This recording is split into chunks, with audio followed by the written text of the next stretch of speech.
भोले की मस्ती में नाचेंगे सारे, भोले हारेंगे जो कष्ट तुम्हारे, भोले के नाम पे चलती है दुनिया, पार लगेगा भोले के सहारे। 1.2 बिलियन बम भोले पर अभी बहुत अच्छे अच्छे हरियाणवी गाने आ रहे हैं, मैं कुछ हरियाणवी कर रहा हूँ। शुंभ निशुंभ का तुमने संहार किया, झुका तेरे दर पे जो तूने सदा प्यार दिया। क्या बात है, क्या बात है। मेरे ख्याल से यही मेडिटेशन जो आपको भोलेनाथ और माँ शक्ति से इतना करीब रख रहा है। सब शायद वही है। 114 दिन की वो मेडिटेशन जो है वो मैंने पूरी करी। नमस्कार, आप देख रहे हैं इंडिया न्यूज और न्यूज एक्स। मैं हूं आपके साथ आरती अग्रावत और आज हमारे बीच मौजूद है Bam Bhole fame rapper and singer, very vibrant and talented फाइडस एके दिवांश शर्मा। स्वागत है आपका इंडिया न्यूज पर। Thank you. सवालों की शुरुआत करें उससे पहले क्यों ना दो लाइनें आपके फैंस और हमारे ऑडियंस के लिए हो जाए बम भोले की। भोले की मस्ती में नाचेंगे सारे, भोले हारेंगे जो कष्ट तुम्हारे, भोले के नाम पे चलती है दुनिया, पार लगेगा भोले के सहारे। भोले के नाम के दीवाने हुए हम, फिर भूल गए हम तो सारे जिंदगी के गम, तुझे देंगे भोले दर्शन साक्षात सामने, जैसे हनुमान जी को दिए श्री राम ने।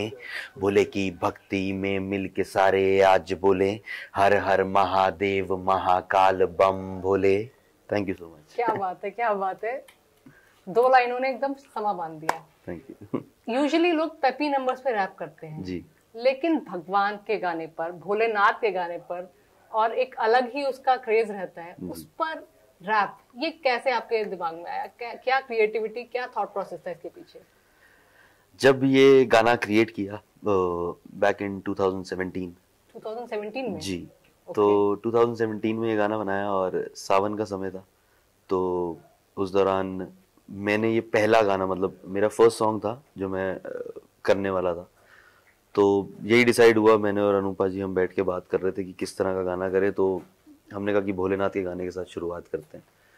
तो ये नहीं पता था कि हम ये गाना करेंगे और ये गाने को इतना प्यार मिलेगा या ये गाना यहाँ तक पहुँचेगा। तो वो ऑडियो किया था हमने और वो ऑडियो आई थिंक वायरल हुआ और वो अक्षय पाजी तक पहुंच गया। शानदार वायरल हुआ। उसके 1.2 बिलियंस उसके, और पे अलग अलग हॉलीवुड के जो सेलिब्रिटीज है उन्होंने सबने रील्स बनाई थी टिकटॉक पर जी। शानदार है। अक्षय पाजी के साथ काम करना कैसा लगा? क्योंकि उनमें अलग ही पॉजिटिविटी, एनर्जी रहती है, खुद ही मतलब एक्टिव इतना रहते हैं। कितना अलग था, क्या लर्निंग थी? लर्निंग मैं ये कहूंगा कि जितना उनके बारे में सुना था और जैसा सुना था वो वैसे ही व्यक्ति हैं और वैसे ही एनर्जी है उनके अंदर, बहुत पॉजिटिव है। उनका ऑरा जो है वो बहुत ज़बरदस्त है, बहुत कमाल है। और जब पता चला कि वो ये गाना करने वाले हैं, उनके ऊपर ये गाना शूट होने वाला है, तो वैसे ही एक बहुत खुशी थी, क्योंकि एक वो फैन मूवमेंट वाली बात भी थी, क्योंकि उनको बचपन से देखा इतनी मूवीज़ में, तो फैन भी हैं और साथ साथ उनके साथ काम करने का मौका मिल गया, तो उससे बड़ी कोई चीज़ ही नहीं थी। और बॉलीवुड में पहला गाना अगर उनके साथ करने को मिल रहा है तो ये भी भोलेनाथ का आशीर्वाद था कि वो चीज़ हुई। तो बहुत मज़ा आया। 3 दिन शूट चला गाने का और बहुत उनके साथ टाइम स्पेंड किया, काफ़ी बातें हुई हैं और उसके बाद भी अब रेगुलर टच में है, बीच बीच में बात होती रहती है, काफ़ी सारी चीज़ें और कर रहे हैं। अक्षय पाजी अर्ली राइजर है, 4 बजे उठ जाते हैं, हमने सुना। क्या आपके साथ भी ऐसा कुछ हुआ? नहीं, हम तो सेट पे आराम से ही पहुंचते थे और वैसे हम भी ज़्यादा लेट तक सोने वाला मैं भी नहीं तो पर मैं आराम से जाता सेट पे, ताकि जब थोड़ा पाजी मतलब हाफ डे तक शूट करके अपना थोड़ा सा रिलैक्स हो जाए, तो फिर इवनिंग में टाइम मिलता था थोड़ा उनके साथ बैठने के लिए। और वो ऐसे ही हैं, वो अपना आई थिंक शाम को 6 बजे तक वो खाना वाना भी खा लेते हैं, वो खाना खा के ही गाड़ी में बैठ के घर जाते हैं, तो वैसे वाले हैं। नो डाउट अक्षय पाजी खुद एक इंस्टीट्यूशन अपने आप में जी। इसके अलावा नवरात्र में एक आपका सॉन्ग आया है, राइट, माँ शक्ति पर। उसमें शक्ति भी है, भक्ति भी और अलग इमोशंस है। मैंने खुद देखा, मुझे बहुत अच्छा लगा। राइट। इसके पीछे क्या थीम थी? तो बेसिकली नवरात्रि काफी उसके भी व्यूज हो चुके हैं। हाँ, तो ऑलमोस्ट 10 मिलियन प्लस व्यूज हैं अभी और बहुत प्यार मिल रहा है, बहुत पॉजिटिव रिस्पांस है। मेरे को खुद बहुत फ़ोन भी आए, बहुत मैसेजेस आए, तो काफ़ी अच्छा लग रहा है उस गाने का। उस गाने की कहानी इस तरह से थी कि नवरात्रि का समय था, तो हमने सोचा कि गाना करते हैं। नॉर्मली दुर्गा माता का गाना हर कोई सोचता है कि दुर्गा पूजा के समय पे करेंगे, जब दुर्गा अष्टमी आएगी, पर हमने सोचा कि ये गाना इस बार ही नवरात्रि में करते हैं। और क्योंकि डिवोशनल गाना है और वो लंबे समय तक चलता है, उसकी लाइफ बहुत लंबी है, तो हमने ऐसा नहीं सोचा कि हम तब करेंगे या, तो हमने सोचा इस बार ही नवरात्रि पे गाना करते हैं। और मैं गाना ऐसा करना चाहता था जो सेम एनर्जी के साथ हो जैसा बम भोले हमने किया था। तो मैंने और भी जितने गाने किए हैं भोलेनाथ के, वो सब मतलब मेरा एक अपना जोन है, एक अपना फ्लेवर है कि मैं एनर्जेटिक डिवोशनल सॉन्ग्स बनाता हूँ। तो वैसे नॉर्मली लोग पसंद करते हैं जो ज़्यादा है मतलब एज में बड़े हैं, तो उनको थोड़ा सॉफ्ट और वो मेलोडियस डिवोशनल, हाँ भजन टाइप जो है वो गाने पसंद आते हैं। लेकिन मेरा ये रहता है कि कुछ इस तरह की क्रिएट किया जाए ताकि यूथ भी जो है वो डिवोशनल गाने सुने और उसको एंजॉय भी करे। तो इसलिए मैंने काफ़ी रिसर्च करी कि दुर्गा माता का कोई ऐसा एनर्जेटिक गाना है, कोई इस तरह की चीज़ ऑलरेडी है, तो ऐसा कोई गाना मुझे नहीं मिला। तो मैंने सोचा कि चलो दुर्गा माता पे अगर मुझे गाना बनाना है तो मैं वैसा ही एनर्जेटिक और वैसी वाइब के साथ गाना बनाऊंगा। तो जब वो गाना क्रिएट हुआ, उसके लिए लिरिक्स के लिए भी मैंने दुर्गा सप्तशती जो है वो पढ़ी। तो ये गाना आपने खुद लिखा है? जी। शानदार तो है, आप काबिल तारीफ सकते हैं। Thank you.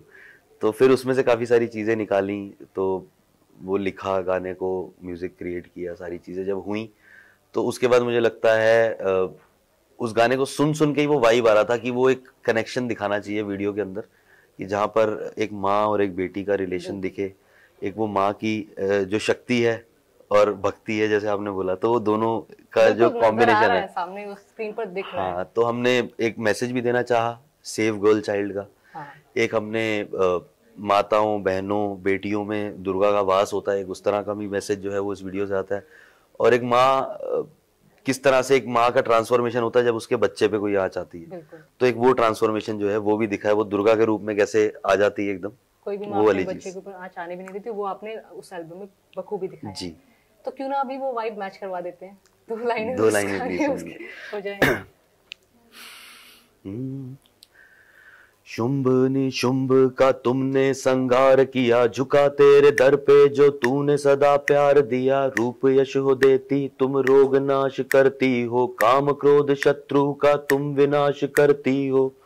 देवों की शक्ति दुर्गा, करते तेरी भक्ति दुर्गा, माताओं बहनों और बेटियों में बसती दुर्गा दुर्गा। तो आपका हमेशा से रुख डिवोशनल सॉन्ग्स पर रहा है? रुख तो नहीं कहूंगा, मैं ये कहूंगा कि मैं खुद बहुत स्पिरिचुअल बंदा हूँ। मतलब मुझे डिवोशनल गाने इसलिए करने हैं क्योंकि मेरा मन करता है। मैं इसलिए डिवोशनल गाने नहीं करता कि डिवोशनल गाने चल रहे हैं या मार्केट की डिमांड है या लोग पसंद कर रहे हैं तो सिर्फ इसीलिए करने हैं। जब नहीं भी पसंद करेंगे मैं तब भी करूंगा, और अभी तो लोग खैर पसंद कर ही रहे हैं, तो एक वो भी हो जाता है कि ऑडियंस की डिमांड के लिए भी और अपने मन के लिए भी, क्योंकि एक कला है और वो कला उसने दी है तो उसके लिए गाएंगे तो और ज्यादा बेहतर होगा। नहीं, ये बहुत अच्छी बात है। आज के टाइम में खुद सिर्फ एक डिवोशनल सॉन्ग्स करना और उस पर इंटरेस्ट रखना बहुत कम लोग कर पाते हैं जी। वो मार्केट की डिमांड के हिसाब से करते हैं। ये आपने बहुत अच्छी बात कही, कम से कम मेरे दिल को तो छुई है। इसके अलावा the Miller, the captain Miller जो साउथ में धनुष की मूवी थी, उसमें आपने हिंदी में सॉन्ग जी, वो कैसे आप तक ऑफर हुआ? तो बेसिकली वो गाना बिल्कुल मूवी एकदम रिलीज का टाइम ही था और थोड़ा टाइम पहले ही सारेगामा के थ्रू वो गाना हमारे पास आया, और उस मूवी का टाइटल ट्रैक था, क्योंकि वो मूवी तमिल में तो रिलीज हो ही रही थी लेकिन वो हिंदी में भी हाँ, तो उसका जो हिंदी वर्जन था टाइटल ट्रैक, तो वो मेरे पास आया, अनूपा जी के पास कॉल आया और फिर बात हुई, तो हमने कहा कि जरूर करेंगे, क्योंकि साउथ में अब साउथ ने इतना काम जो है वो दिखा दिया है अपना कि हर कोई चाहता है कि उस इंडस्ट्री में काम किया जाए। धनुष वाई दिस कोलावेरी डी के बाद से 2011 का वो वक्त था, उसके बाद से नॉर्थ इंडियन जो बेल्ट है उसमें भी काफी जाने जाते राइट। और अच्छी चीज ये थी कि जो हिंदी वर्जन किया उसमें मैंने और धनुष दोनों का जो है वो दोनों की वोकल है और दोनों ने साथ में गाया है, तो वो बहुत अच्छा लगा। मतलब एक अच्छा प्रोजेक्ट था जो मुझे करने का। क्या सॉन्ग था वो, हम भी जानना चाहते हैं। वो बहुत एक डिफरेंट वाइब का, वो it's a very theme song, very dark song, तो वो आप जरूर जाके सुनो, आपको मजा आएगा। सुनेंगे, बट फिर भी एक लाइन हमें जाननी है अभी आपसे। उसको गाने के लिए ना, मतलब वो एनर्जी एक अलग है, वो डिफरेंट एनर्जी है। मैं चाहूंगा कि लोग जाएं और उस गाने को सुने, वो चेकआउट करें। क्या टाइटल है? किलर सॉन्ग का नाम है, किलर। देखो धनुष का वाई दिस कोलावेरी डी के बाद किलर। अब देखते हैं कि देवांश शर्मा ने उस पर कैसा काम किया जी। इसके बाद आ जाते हैं माशुका पर। माशुका रकुल प्रीत के साथ आपने वो एल्बम काफी शानदार हिट हुई है, वो किस तरह मिली और रकुल प्रीत के साथ काम करने का एक्सपीरियंस कैसा रहा? बहुत अच्छा एक्सपीरियंस था। पंजाबी सॉन्ग था या हिंदी है? वो बेसिकली हिंदी सॉन्ग है। अच्छा। और वो सिंगल ही था, जे जस्ट म्यूजिक अब तो खैर रकुल प्रीत वहाँ पे उनकी शादी हो गई है। तो जेजेस म्यूजिक का ये गाना था और जैकी बाजी से बात हुई और उन्होंने कहा कि तनिष्क जो है वो म्यूजिक कर रहे थे उसका, आशीष कौर ने गाया है, साथ में देव नेगी ने गाया है और रैप मैंने किया उस गाने में। तो वो रैप चाहते थे कि मतलब कुछ इंटरेस्टिंग सा जो गाने की वाइब के साथ बहुत मिलता हुआ। तो वो गाना मैंने जब आया हमारे पास, मैंने गाना सुना तो आई थिंक वो एक रात में ही उसका रैप बना के रेडी करके उनको नेक्स्ट डे भेज दिया था और जैकी बाजी को भी बहुत पसंद आया, सबको बहुत पसंद आया। तो वो शॉर्ट हो गया था मतलब कि हाँ हम ये चीज़ कर रहे हैं, लेकिन तब तक मुझे नहीं पता था कि Rakul is gonna perform on that track. तो फिर वो बाद में डिसाइड हुआ जब वीडियो की बातें हुई और सारी चीज़ें हुई। तो आपको शुरू से रैप करना पसंद था कि ये बाद में एक अरसे के बाद आया? मतलब मुझे ऐसा लगता है मेरे को लिखना पसंद था, लिखने से फिर मैंने सोचा कि चलो थोड़ा रैप ट्राई कर, मतलब रैप करते हैं, मतलब रैप करने का शौक था। पेपी नंबर से इंग्लिश सॉन्ग होंगे उन पर ही रैप करते हैं, डिवोशनल पर रैप करना और फिर पंजाबी तो ठीक है, पंजाबी में रैप होता है, बट डिवोशनल पर रैप करना ये अद्भुत है। तो ये मतलब एक थॉट ही था और मुझे लगता है कि शायद जो भी थॉट आता है या कोई क्रिएटिविटी आती है तो वो भोलेनाथ इंटरेस्ट और पैशन के साथ आती है। हाँ, तो भोलेनाथ का आशीर्वाद था तो वो चीज बनी, वो क्रिएट हुई।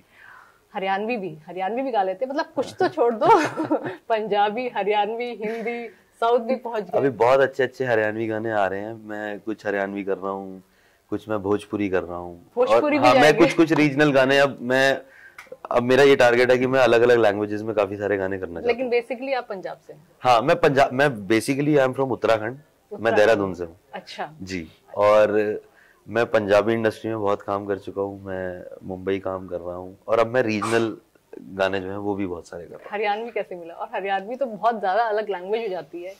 नहीं अलग नहीं है, मुझे शुरू से ही बोली का बहुत शौक, मतलब मैं हाफ हरियाणवी तो इसलिए मेरा इंटरेस्ट और बढ़ गया है। क्या गाना? नागिन डांस? वो भी नहीं, नागिन डांस तो मैंने किया अभी, और कुछ बढ़िया ठेठ, कुछ बढ़िया और आने वाला है, कुछ अर्बन रागिनी टाइप कुछ ऐसे गाने आ रहे हैं। रागिनी भी आएगी कमाल हो गया, मतलब डिवोशनल रागिनी कुछ भी नहीं छोड़ रहे। बाकियों के लिए तो वो खत्म है, मतलब नहीं ऐसा नहीं है, सब लोग अपना अपना काम कर रहे हैं और अच्छा काम कर रहे हैं। हम भी जो मुझे लगता है कि काम करे, कुछ अलग है, हाँ, कुछ अलग है, यूनिक है और कुछ हटके है जो ऑडियंस को लुभा रहा है। यही कारण है 1.2 बिलियन बम भोलेपन और ये नवरात्रि पे जो सॉन्ग रिलीज हुआ है इसको भी भरपूर प्यार मिल रहा है जी। 114 चक्र क्या था? मेडिटेशन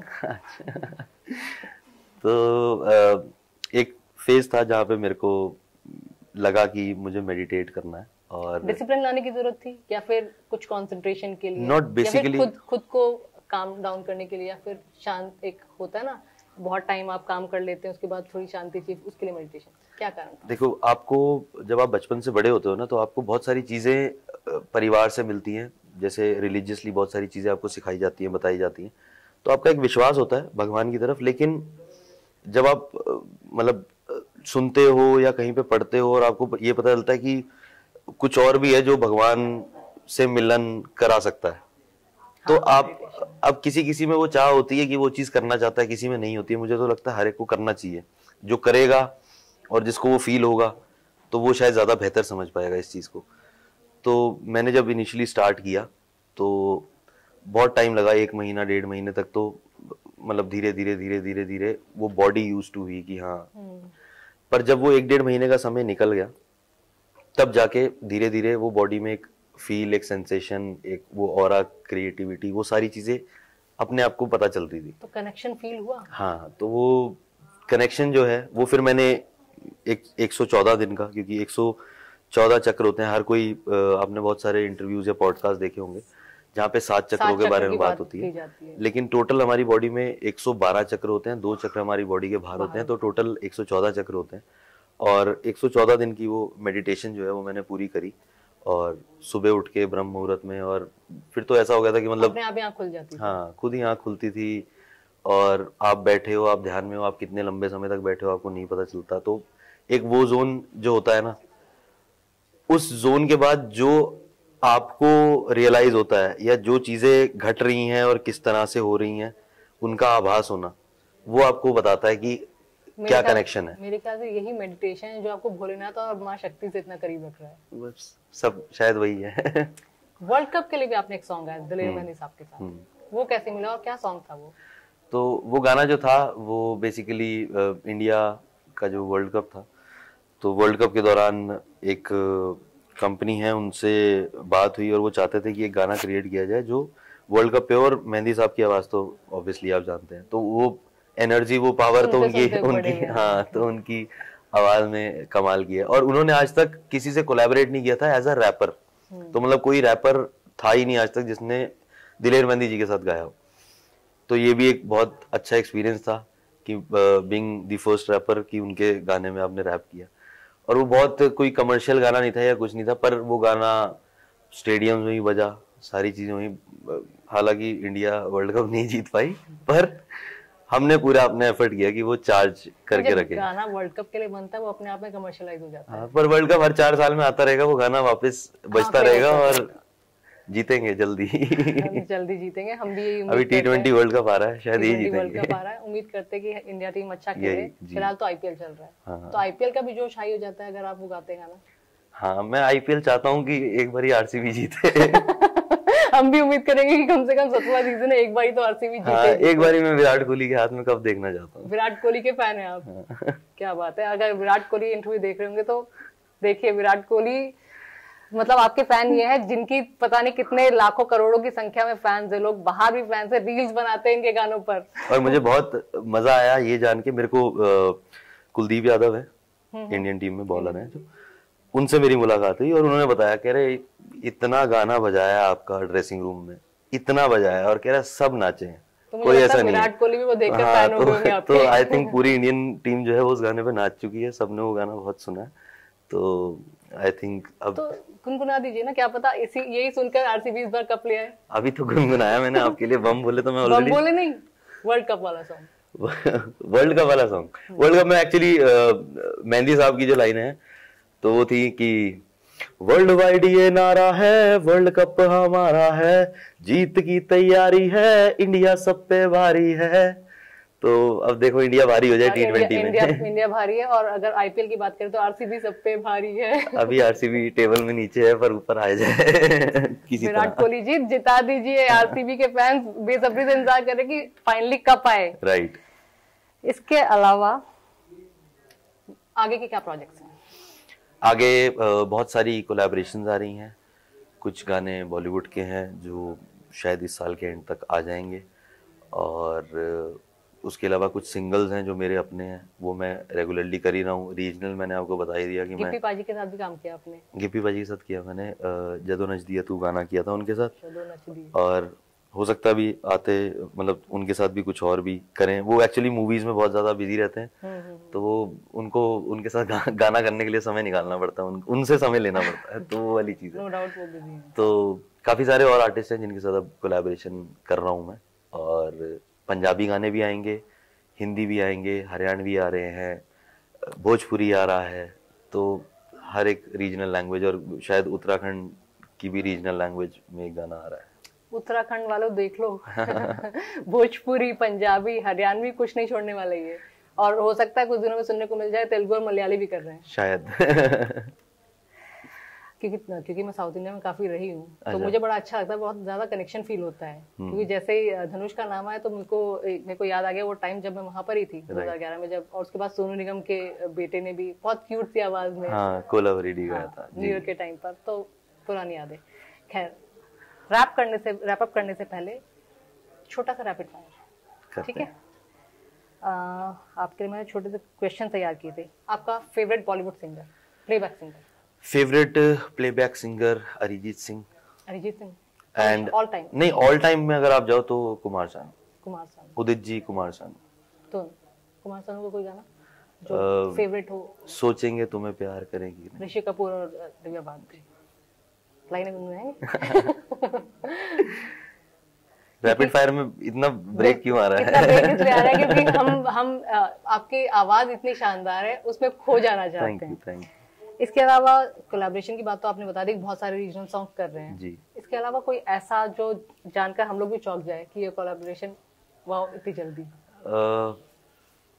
अब ऐसा ना, मैं जब तक चीजें होनी, मेरी आदत है, जब तक चीजें हो नहीं जाती ना तो मैं उनको ज्यादा वो नहीं करता, तो जब हो जाए तो ये मानते हैं आप, तो लोगों तक आ जाती है, तो वो अच्छी चीज है। Favourite Bollywood song all time? All time ये गाना मैंने आपको बताया ही, कभी हाँ कभी ना मूवी के, शाहरुख खान के काफी सारे, और एक शाहरुख खान का गाना है वो आना मेरे प्यार को ना तुम छो जाना। तो वो है अपना, एक उनका पहले का गाना है दीवाना दिल दीवाना, वो गाना बहुत पसंद है। तो ये पुराने गाने हैं, और उससे भी पुराने गाने हैं जो मैं सुनता हूँ। तो सुनता मैं कुछ इस जोन के गाने हूँ। किशोर कुमार, क्रिएट मोहम्मद में रफी का नहीं सुनता हूँ, बिल्कुल किशोर साहब सुनता हूँ, मोहम्मद रफी साहब को सुना है, और महेंद्र कपूर का गाना है, उनके गाने सुने हैं। तो गाने में जोन वही है, मैं सुनने वाला वही। मुझे पता नहीं आज के लोगों को पता है कि नहीं पता, मुझे पता है, मैं पर्सनली उनके गाने बहुत पसंद उनका एक गाना है मेरा प्यार वो है कि मर के भी तुमको जुदा अपनी बाहों से होने ना देगा, वो गाना बहुत सुना मैंने। सुनाएंगे? मेरा प्यार वो है कि मर कर भी तुमको जुदा अपनी बाहों से होने ना देगा। मोहम्मद रफी और महेंद्र कपूर की आवाज बहुत मिलती थी। हाँ, बहुत लोग कहा करते थे। पता नहीं आज के ऑडियंस, आज के बच्चे जानते हैं कि नहीं जानते, बट तो सुना करे तो वो उसमें खो जाएंगे, उनको बार बार आपको सुनने का मन करेगा। इसके अलावा favourite music director? Favourite music director जिनके साथ आप काम भी करना चाहते हैं? मैं प्रीतम दा के साथ काम करना चाहता हूँ, क्योंकि बहुत वर्सेटाइल है, बहुत अलग अलग तरह के गाने इन दिनों। हाँ, तो बहुत मतलब मुझे बहुत पसंद है, तो मैं प्रीतम दा के साथ जरूर काम करना चाहता हूँ।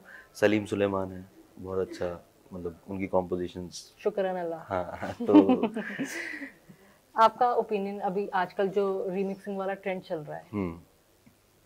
मेरा ओपिनियन, रीमिक्सिंग अच्छी है। जैसे हम अभी बात कर रहे हैं कि आज का यूथ जो है वो नहीं सुनता है या कम सुनता है, तो शायद रीमिक्सेस से ही उनको पता चले कि पुरानी कॉम्पोजिशंस में कितना दम था, क्योंकि वो चीज जो है वो आज की डेट में नहीं क्रिएट हो रही है। वो कॉम्पोजिशंस जो थी वो बहुत कमाल थी, वो आज भी उतनी, उनको बार बार सुनने का मन करता है। बोर नहीं होते आप। तो हाँ, तो आप उससे बोर नहीं हो गए, और वो जिंदा रहने वाली चीज है, उनकी लाइफ बहुत है। इसके अलावा कोई बॉलीवुड एक्टर या एक्ट्रेस जिनके लिए आप गाना गाना चाहते हैं, जो दिल में है कि हाँ इनके साथ तो पक्का बनता ही बनता है? रणवीर सिंह जो करना चाहता हूँ, क्योंकि मैं जितना एनर्जेटिक गाने बनाता हूँ वो उनकी एनर्जी से मैच होगा, और विकी कौशल के साथ मैं करना चाहता हूँ। ये दो आर्टिस्ट हैं जो मेरे को आज, जिनके साथ मैं जरूर करना चाहता हूँ। जाते जाते कौन सा गाना गुनगुनाएंगे? जाते जाते कौन सा गाना सुनाएंगे? जो आपका फेवरेट हो, जरूर नहीं आपका हो, आपका फेवरेट हो। अच्छा, तो आजकल अरिजीत सिंह का एक गाना सुना देता हूँ आपको। आपका कौन सा फेवरेट है जो आप बताओगे वो सुनाऊंगा। मेरा फेवरेट मेरे फेवरेट सॉन्ग ज्यादातर किशोर कुमार के हैं। कौन सा गाना बताओ? ओ मेरे दिल की चैन। ठीक है।